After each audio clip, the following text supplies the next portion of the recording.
Je vous ai parlé la dernière fois de la fourchette d'Andrews, mais vous connaissez peut-être également la fourchette de Schiff, encore plus efficace en ce sens qu'elle est ralliée plus souvent. Vous prenez un plus haut, un plus bas, un plus haut consécutif et la médiane est ralliée très souvent. En notre exemple, vous prenez, je l'ai dit, un plus haut, un plus bas, un plus haut consécutif et la demi-droite du milieu est ralliée. Et un dernier pour la route, toujours pareil, un plus haut, un plus bas, un plus haut, et regardez, la médiane est touchée. Alors, c'est ce qu'on va voir dans la stratégie du jour. Salut, c'est Trado, je suis content de vous retrouver pour la mise à jour de l'analyse technique du CAC 40. Belle séance de baisse aujourd'hui, 1,5%. C'est vrai qu'on pouvait se demander si la rémission allait perdurer avec les mauvaises nouvelles qui nous arrivent sur le champ, sur le terrain du secteur bancaire avec les faillites des petites banques régionales US.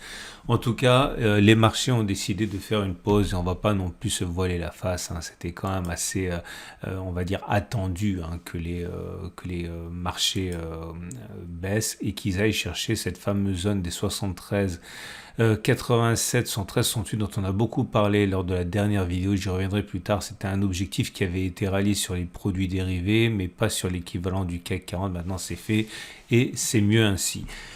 Plusieurs choses à dire. Première chose à dire, ce gap est bien un gap de rupture. C'est plus la peine de se voiler la face. Cela fait plus d'une semaine maintenant qu'il a été cassé, il n'a pas été rebouché. Donc gap de rupture de la tendance haussière préalable. Alors, lorsqu'on a une tendance haussière préalable justement qui a été cassée, ça veut dire que la tendance n'est plus haussière, pardonnez-la la palissade, c'est-à-dire soit maintenant tendance baissière, soit de manière plus probabiliste, trading range. Alors jusqu'où le trading range, j'en ai déjà parlé également, mais je suis obligé de m'adresser aussi aux petits nouveaux qui nous rejoignent, merci à eux.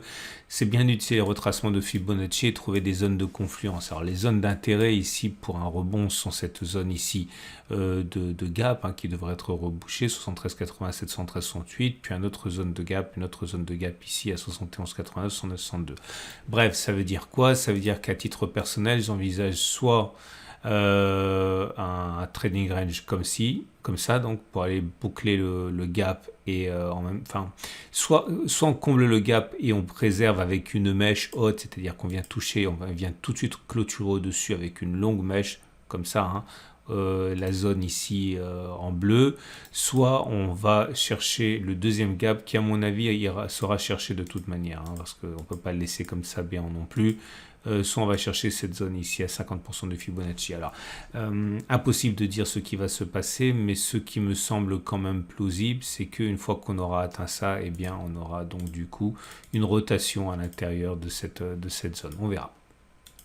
En tout cas, et ça aussi je l'ai déjà dit, plus la hausse préalable était forte et funiculaire, sans consolidation, plus la baisse derrière doit corriger de manière significative. Donc un retour sur les 50% de Fibonacci me semble quand même dans les tuyaux. Okay, mais dans l'immédiat, on a beaucoup baissé et j'y reviendrai un petit peu plus tard. On a perdu depuis les plus hauts 2,7%. Donc une fois qu'on aura comblé ce gap-là, je peux envisager un petit rebond. Okay, qui ne sera pas forcément définitif, mais un rebond sur cette zone, une fois qu'on aura comblé le gap, pourrait être privilégié à mon humble avis.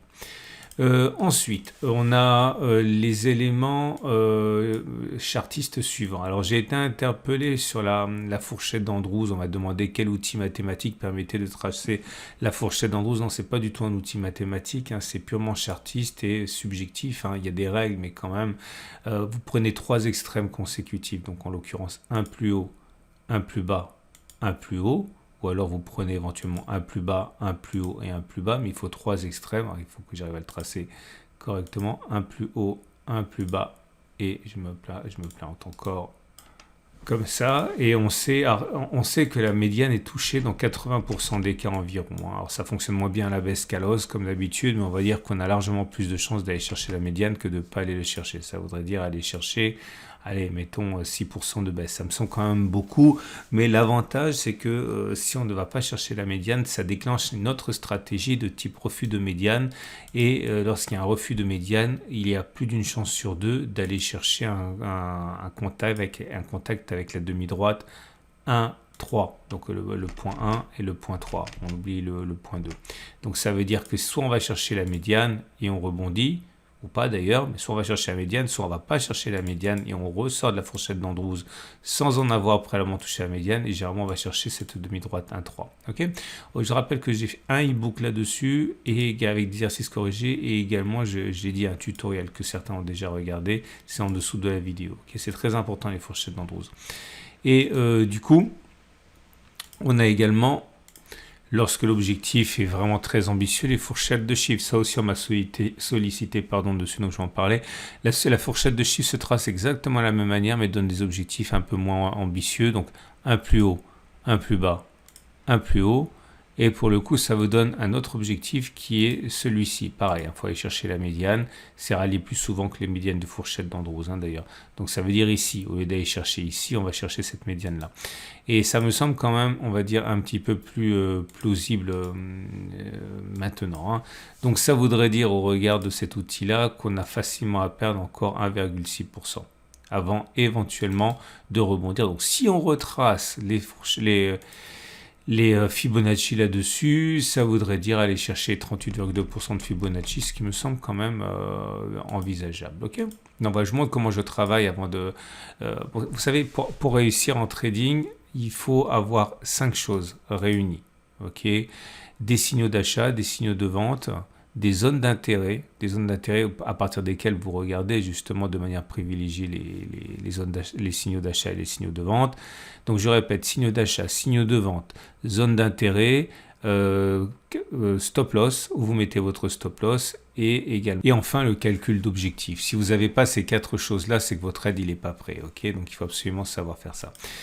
Et ça nous amène donc aux éléments techniques. Alors attention, la moyenne mobile à 7 jours à présent, comme vous pouvez constater, eh bien, elle est cassée, elle est descendante, donc la tendance immédiate elle est baissière. La moyenne mobile à 20 périodes, elle est cassée également, mais elle est toujours montante, donc la tendance générale est neutre. La moyenne mobile à 50 jours, elle est toujours ascendante, mais là pour le coup on est au-dessus, donc la tendance de fond elle est haussière. Et la moyenne mobile à 200 jours, elle est ascendante également, on est au-dessus, donc la tendance de long terme, elle est pour l'instant toujours haussière. Ce qui nous amène donc pour terminer aux autres éléments qui ont été déclenchés. Alors le SAR, on sait qu'il a été cassé à la baisse, donc le signal est baissier. Par contre, le super trend n'a pas encore été cassé, donc il risque de jouer un rôle de support. Et ça me ramène une fois de plus à l'idée que cette zone pourrait être la zone cible. Pourquoi pas avoir quelque chose comme ça? Ouais, j'ai dit, on monte, on rebondit et puis on va chercher le deuxième objectif. Et si on recolle, je suis désolé, c'est un peu décousu, mais c'est comme ça que je travaille. La fourchette de chiffres, elle est là. Donc vous voyez, ça correspondrait en fait à un ralliement de la fourchette de chiffres également. Bref, je vois bien un petit rebond avant une accélération baissière. Et ce qui nous amène pour terminer, donc et là j'aimerais faire le tour des choses qui ont fonctionné, parce que c'est toujours bien de savoir ce qui a fonctionné pour pouvoir éventuellement leur accorder votre confiance par la suite. C'est au niveau des indicateurs techniques. Alors, j'avais parlé en son temps du MACD qui a croisé son signal à la baisse. Ça a été révélateur de ce qui s'est passé. On avait utilisé le CCI. J'avais expliqué que le CCI était sorti de sa zone de surachat. C'était sur cette bougie. Ça avait d'ailleurs été l'origine de mon trade baissier. On a le Money Flow Index qui avait été également signalé en son temps, et j'avais expliqué qu'on ne pouvait pas rester longtemps au-dessus comme ça et qu'au bout d'un moment ça allait corriger, qu'on était mûr. Et puis, j'en parlerai plus, c'est promis après, le RSI 14 avec l'oblique sentinelle. J'ai mis à 3 fois, je ne peux pas refaire l'explication, ça va être trop long, mais regardez les vidéos d'il y a 2 semaines, on a eu 3 faux signaux, ou 2, je ne me rappelle plus, mais derrière, le jeu en valait la chandelle parce que depuis les plus hauts, on a quand même perdu maintenant 2,7%. Et je pense pas que ce soit terminé. Donc voilà, c'est bien de temps en temps de faire le point de ce qui a fonctionné et de ce qui n'a pas fonctionné. Alors, je ne vous propose pas de backtest aujourd'hui parce que je vous ai proposé de la pédagogie avec la fourchette de chiffres. Et on va tout de suite passer aux autres éléments, notamment l'Ishimoku. Et l'Ichimoku, bah, c'est de moins en moins bon, mais c'est pas grave non plus, puisque vous voyez, on est toujours avec au-dessus d'un nuage ascendant, donc la tendance de fond est haussière. On est au-dessus de la Kijun, donc la tendance générale est haussière. Par contre, on est en dessous de la Tenkan qui descend, donc la tendance immédiate, elle est baissière. Et on va donc terminer avec les trades du jour. Alors je suis content parce que ça se précise pour le trade haussier. J'avais expliqué que si vous êtes haussier, il valait mieux attendre un petit peu. Alors vous pouvez attendre que l'on comble ce gap. Acheter. Si vous pariez qu'on va aller faire des plus hauts, hein, vous pouvez très bien mettre un stop de protection assez large. Hein. Par exemple ici, comme ça. Ok.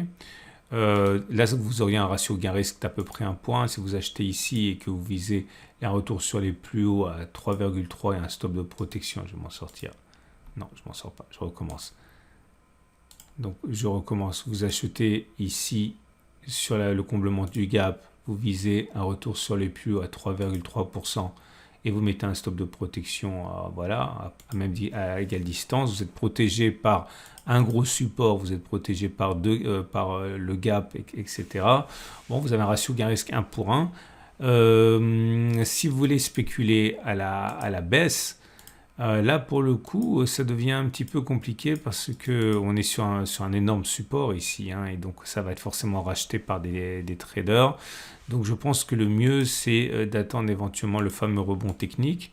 Et une fois que le rebond technique aura été occasionné, eh bien là, à ce niveau, vous pouvez initier le trade baissier avec, par exemple, si vous pariez sur une accélération de la baisse, avec un stop de protection dessus, vous avez un ratio gain-risque intéressant de 2 pour 1, donc c'est pas mal du tout également. Hein.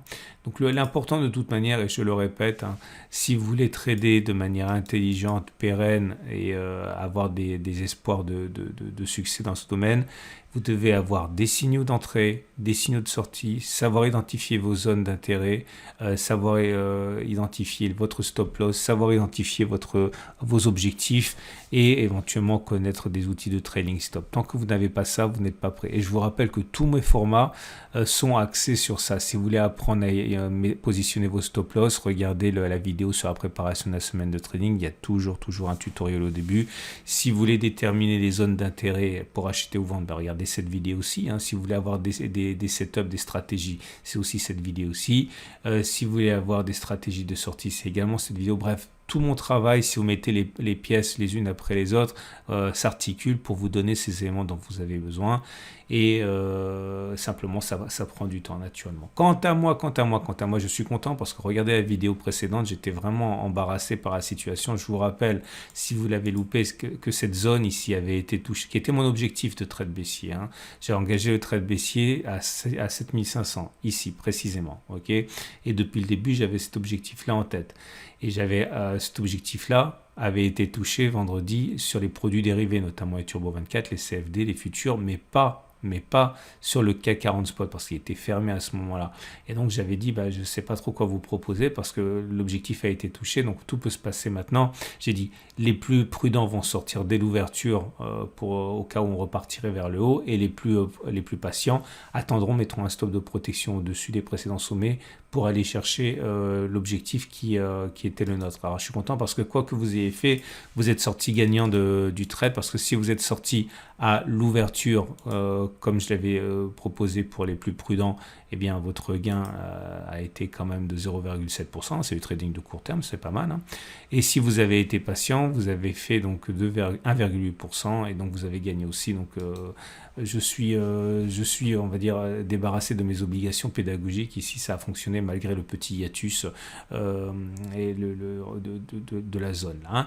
Alors maintenant, je ne vous cacherai pas non plus qu'il n'est pas absurde de garder un petit peu de la position. Hein. Je ne l'ai pas fait, je suis sorti entièrement sur le trade de la vidéo. Mais si vous êtes prêt à accepter un peu de risque, notamment le risque d'un rebond, restez investi pour aller chercher plus bas. C'est pas stupide du tout. Hein.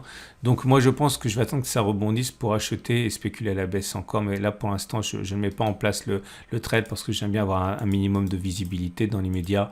Voilà ce que j'envisage que les cours fassent. Ok, mais on verra ça plus tard. C'en est terminé de cette vidéo. C'est une excellente journée. Vous avez plein de choses qui vous attendent. Ah oui, s'il vous plaît. J'oublie toujours de le dire. Et on m'a rappelé que ce serait bien pour vous en fait que je vous le dise et je vous en remercie. Si vous avez aimé mon format, likez-le.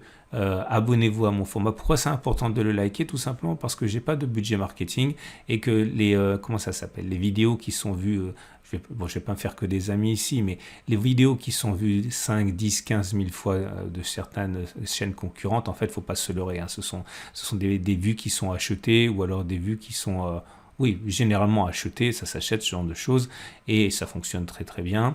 Et c'est pour ça que des vidéos très basiques peuvent avoir 10, 15, 20 000 vues, alors que les miennes en ont voilà, 3 000 les bonnes journées, quoi. Donc une façon de compenser ça, c'est d'avoir des likes. Donc si vous likez, c'est bon pour moi. Si vous abonnez, c'est encore meilleur pour moi. Ok, donc n'hésitez pas. Ensuite, vous avez plein de vidéos qui vous attendent. Préparer sa retraite, acheter de l'or, préparation de la semaine de trading, les cryptos. Alors les cryptos, certains vont sauter au plafond. Moi j'ai des cryptos, hein. J'ai investi, mon objectif c'est d'investir entre 1 et 2% de mon patrimoine en crypto, hein. Donc une toute petite partie, mais il faut le faire de manière intelligente avec de l'accumulation rationnelle. Vous avez également ce format qui vous attend.